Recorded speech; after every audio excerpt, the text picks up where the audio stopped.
Salut tout le monde. Aujourd'hui, on relève un défi incroyable. Vous expliquer le cœur de l'Évangile en seulement 60 secondes. C'est parti. L'Évangile, ou la bonne nouvelle, c'est l'histoire de l'amour de Dieu pour nous. D'abord, il y a la création. Dieu a créé un monde parfait et nous a créés pour vivre une relation avec lui. Mais ensuite, il y a la chute. L'humanité a choisi de désobéir, ce qui a créé une séparation entre nous et Dieu. C'est ce qu'on appelle le péché. Face à cette séparation, Dieu n'est pas resté les bras croisés. Il a envoyé son Fils unique, Jésus-Christ, sur terre. Jésus a vécu une vie parfaite, sans péché, et il est mort sur la croix. Sa mort n'était pas une défaite, mais un sacrifice pour payer le prix de nos fautes.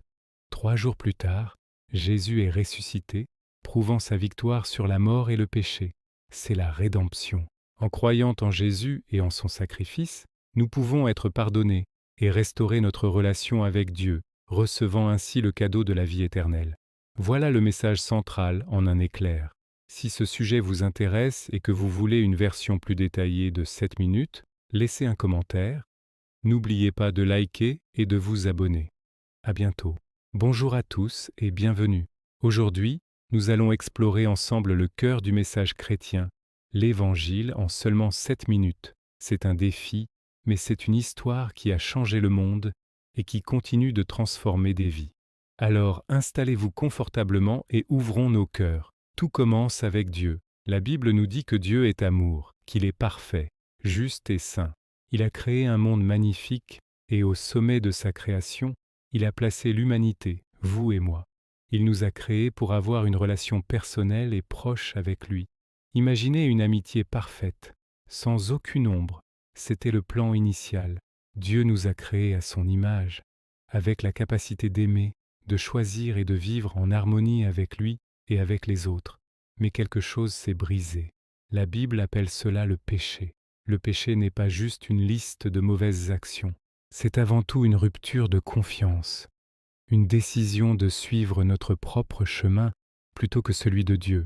Les premiers humains, Adam et Ève, ont choisi de désobéir à Dieu. Ce choix a introduit le péché dans le monde, créant une séparation entre nous et notre Créateur. Pensez à un miroir parfait qui se fissure. L'image est déformée. De la même manière, le péché a déformé notre relation avec Dieu. Cette séparation se manifeste par la souffrance, l'injustice, la peur et finalement la mort, qui est la séparation ultime d'avec Dieu, la source de toute vie. Et le problème, c'est que nous sommes tous nés dans cette condition. Personne n'est parfait. Nous avons tous, à un moment ou à un autre, choisi notre volonté au lieu de celle de Dieu. Face à ce problème, que pouvions-nous faire? Rien. Par nos propres efforts, nous ne pouvons pas combler ce fossé qui nous sépare de Dieu. Aucune bonne action, aucune cérémonie religieuse, aucune philosophie ne peut réparer cette relation brisée. C'est comme essayer de sauter par-dessus un immense canyon. Nos meilleurs sauts ne suffisent tout simplement pas. Nous sommes perdus et sans espoir par nous-mêmes. C'est une réalité difficile à entendre, mais c'est le point de départ pour comprendre la suite. Mais l'histoire ne s'arrête pas là. C'est ici que l'Évangile, qui signifie « bonne nouvelle », prend tout son sens. Parce que Dieu nous aime d'un amour infini et inconditionnel, il n'a pas voulu nous laisser dans cette situation désespérée. Il a mis en place un plan de sauvetage extraordinaire. Jean 3,16. L'un des versets les plus connus de la Bible le résume parfaitement. « Car Dieu a tant aimé le monde, qu'il a donné son Fils unique afin que quiconque croit en lui ne périsse point, mais qu'il ait la vie éternelle. » Ce Fils unique, c'est Jésus-Christ. Il y a environ 2000 ans, Dieu lui-même s'est fait homme. Jésus est né, a vécu une vie parfaite, sans jamais commettre le moindre péché. Il était le seul à pouvoir le faire, car il était à la fois pleinement Dieu et pleinement homme. Il nous a montré à quoi ressemble une vie en parfaite communion avec Dieu. Il a guéri les malades, aimé les exclus et enseigné la vérité sur le royaume de Dieu. Mais la partie la plus cruciale de sa mission était sa mort. Jésus a été crucifié sur une croix. Ce n'était pas un accident tragique, c'était l'accomplissement du plan de Dieu. Sur cette croix, Jésus a pris sur lui tous nos péchés, passés, présents et futurs. Il a pris la punition que nous méritions. Il a payé la dette que nous ne pouvions pas payer. L'apôtre Paul l'explique ainsi, celui qui n'a point connu le péché, il l'a fait devenir péché pour nous, afin que nous devenions en lui justice de Dieu. Sa mort a construit un pont parfait et solide au-dessus du canyon qui nous séparait de Dieu. Et la nouvelle est encore meilleure. 3 jours après sa mort, Jésus est ressuscité. Il a vaincu la mort. Sa résurrection est la preuve ultime que tout ce qu'il a dit est vrai, qu'il est bien le Fils de Dieu et que son sacrifice a été accepté par Dieu comme paiement complet pour nos péchés. Sa victoire sur la mort nous offre l'espérance d'une nouvelle vie, une vie qui ne se termine pas, la vie éternelle. Alors, comment recevoir ce cadeau incroyable?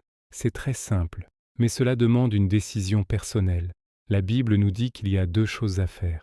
La première est de se repentir.